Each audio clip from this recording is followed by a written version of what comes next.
Today on Everything Lead, we'll find out which of these lead tests should go in this hole. It's come to my attention that Lumetallix, the company that originally made the glowing lead test, is talking trash about me.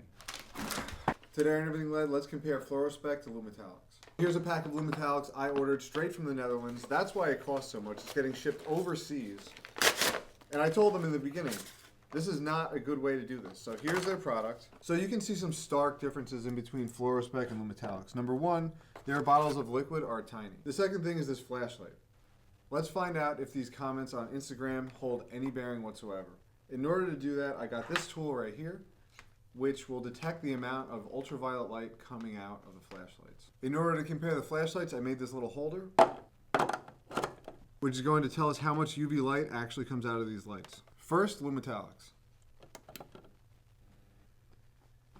You see the highest we're getting is about 3,500. Now let's do FluoroSpec.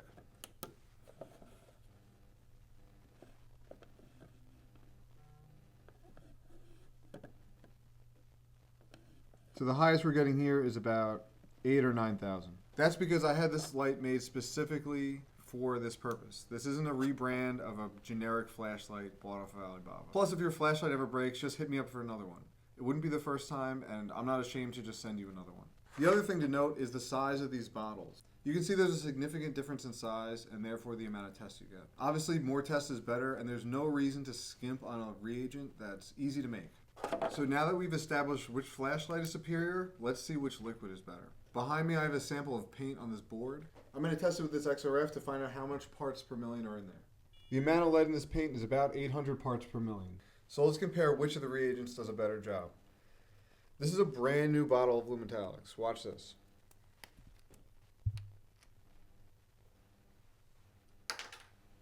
These must be so hard to fill too. That's why I would never even make a smaller bottle. It's literally harder to do.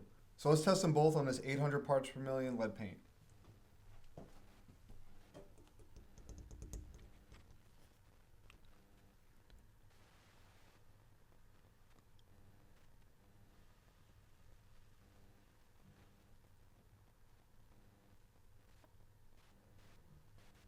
Here, they need a little help. That's better.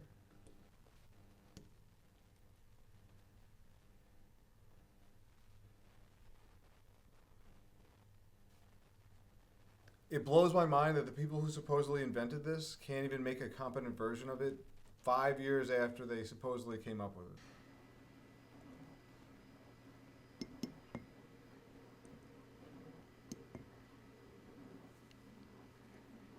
Unfortunately, it seems like there's like kind of a battle between FluoroSpec and Lumetallix, where Lumetallix just talks bad about FluoroSpec and blocks and ignores me and suppresses information. But at the end of the day, you can't stop me from winning because I have the best products on the market. I give the most competent information and advice to people. And over time, I think everybody will recognize this, whether you make it easy for them or not. And I understand that some people have a need to say certain things because that's their business.